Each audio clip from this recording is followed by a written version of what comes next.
Okay guys, today I wanted to do a review of this comic book series called Invincible. A friend of mine let me borrow every single issue of this series. Beware Galactus, he has a YouTube channel, I'll put the link in the description. And he has every single issue all the way up to the newest number 92. And I read through the entire thing in about 2 weeks, and it's just awesome. I have a lot to say about this series. However, before I get started in that, I wanted to mention just some stuff about American comic books. When I was a kid, I got like the Spectacular Spider-Mans, and I read a few comic books, but I kind of got out of it because of the whole alternate universes, different dimensions, characters would die and then come right back. And it just kind of killed a lot of it for me. It just became a joke. And I have read a few things, Planet Hulk, the Civil War. I really like the Space Marvel series, Annihilation. I thought that was good stuff. But as far as comics as a whole, I just prefer manga because it's written by one guy. And it starts and it ends. And typically when characters die, they freaking stay dead. And you don't have to get 5 different issues of Spider-Man a month to figure out what the hell is going on. Like even with Civil War and House of M, you can get the regular story, which is like 7 issues, or you can get all these backstories to fill in the blanks. And I just don't really like that. I also feel like a lot of the storylines in American comic books kind of go too fast. You can have an arc in manga last a few years. But in American comics, it's like a big thing, they advertise it, and then it's over. And then it just feels like a lot of stuff goes right back to normal. Like House of M, all the mutants lose their powers, and now that's erased. And you write a story for a series like X-Men, and then some other guy's going to come in and take over, and he can just do whatever the hell he wants with it. I mean, it's pointless. And it's just caused me to really prefer manga over that. I also don't understand how manga comes out every single week, and it takes a month to make an American comic book, even Invincible, and sometimes that's not even on time. Seriously? I mean, Oda, who does One Piece, does everything himself. Sure, he has assistants for a few things, like backgrounds and stuff, but he does the writing and the art, and puts that shit out every week. And you have an American comic book series like Invincible. Let me see how many names are on the cover here, because I know there's a few. And you have like 4 guys who have to get their name on the issue. I mean, and it takes a month. Sure, it's in color and all of that, and you have to get the editor's name out there, but I just don't understand how this is late on a pretty regular basis, that they can only do 12 issues a year, and that's a good year. That's just my biggest complaint about American comic books. I do have to say I respect the Savage Dragon creator because he does the art and the story himself, and that's a color comic book too. So that's just a little bit of my history with comic books. So of course when he recommended this series to me, I was like, alright, I'll give it a shot. I trust his opinion. He usually recommends some good stuff, and I gave it a try, and Invincible was awesome. The perfect comic book. Really, it's great. And Image Comics, I'm going to have to use some wrestling metaphors here, but Image Comics kind of reminds me of ECW. You have Marvel, which is like WWE. Everybody knows who they are. Everybody knows their heroes. They got the big budget movies, which is something WWE definitely does not have, but they do have the movies and everybody knows them. And then you have WCW, which is like DC Comics. They're more traditional. They have the older names, Batman, Superman, Justice League. It's kind of guys like Ric Flair, and they bring in the older stars like Hulk Hogan and Macho Man, and just the older wrestlers, and that's what DC Comics reminds me of, is WCW. And then you have Image Comics, which just kind of does whatever the hell they want with Todd McFarlane and Spawn, Savage Dragon, Invincible, and I really enjoy the Image Comics universe. I know that's a crazy metaphor, but hopefully it makes sense and you get what I'm saying. So I really do enjoy the Invincible comic book series, and just to show you, I'm going to show off some of these volumes here. And it's really a great mixture of everything. There's all types of different stuff. The comedy is great. The action is awesome. The violence is like crazy. I don't know if I can show some of this stuff, and it comes across good on the webcam, but it's just really has some crazy gore in this comic book.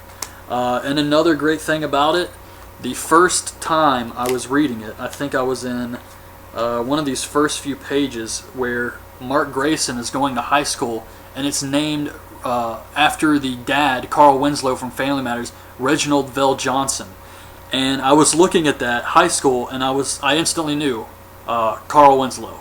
And so I already liked the series just because of that alone. And each volume is named after a sitcom. The first volume is Family Matters. And then you have Happy Days, Who's the Boss, Out of This World, My Favorite Martian, Three's Company, A Different World, The Facts of Life, Head of the Class, Perfect Strangers, and 8 is Enough. So that's awesome right there in and of itself. So yeah, this is just a really great series written by Robert Kirkman, who you may know from Walking Dead. And I think he does a crazy job of just juggling all these different storylines in the comic book. There probably will be spoilers if you are currently reading this or something, but just the entire backstory in a nutshell is Mark Grayson has his father, Omni-Man, who's like the greatest superhero on Earth. And he tells Mark that he's from an alien race called the Vultramites, and that Mark is going to eventually get powers too, and that they've come to spread their technology to Earth and help other planets. And Mark starts to get his powers, just like his dad. He's really fast, he can fly, and he's super strong, and he's invincible. So he comes up with the name Invincible, and my friend puts it really well when he says he's Image Comics' version of Superman, which is a great way to look at him. He is like Superman, but much cooler. And he has these powers, and come to find out, his father tells him that he's actually part of a alien race. They go through the whole story again, but instead of helping Earth, he's here to enslave it. He says that Viltrumites live for thousands of years, and that he's going to outlive all his friends and family on the planet, and he needs to help him enslave Earth. He says he never loved his mother, and that he hopes Mark comes with him because humans have amazing DNA. They can match up with Viltrumites perfectly. So Mark is pretty much a perfect Viltrumite. So Mark refuses, of course, and fights his dad. His dad says, that's fine, I can always produce more offspring. And just an intense moment. Great way to start the series. This all happens within like the first 3 volumes, I think. So Mark becomes the new superhero of Earth.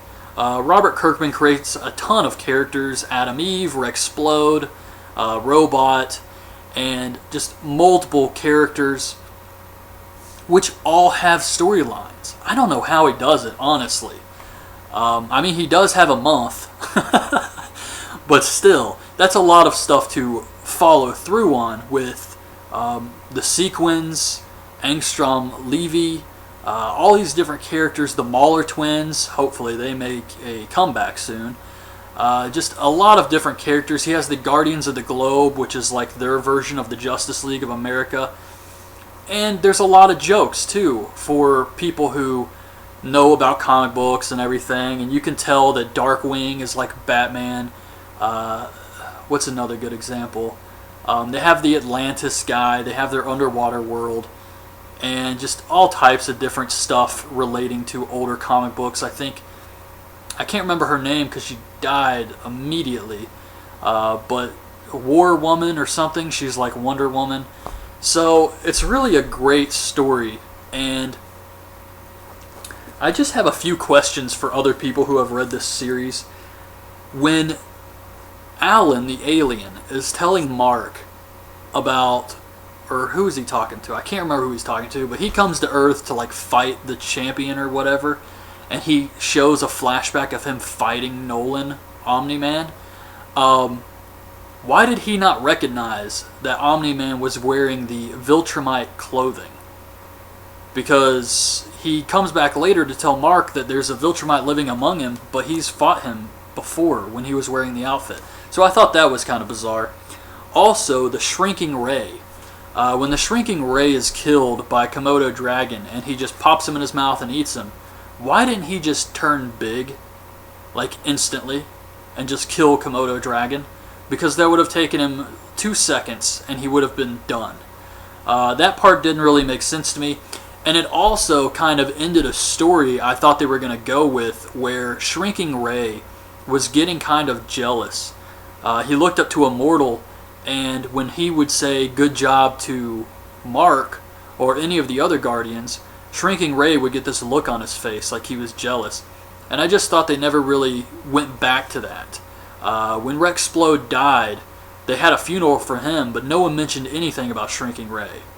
So, just something I noticed. Another thing is the Reanimant. Why do they need corpses? Why wouldn't he just make robots? That doesn't really make any sense to me.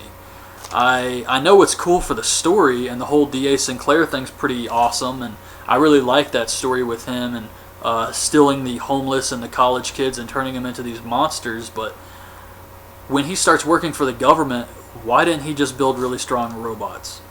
I mean, you would think that it'd be even stronger than human flesh, so I just can't understand that.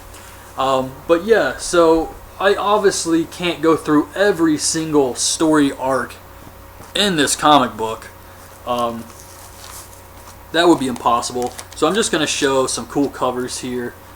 This is issue 63, and Invincible does get pretty graphic at times. It can be a very gory comic book.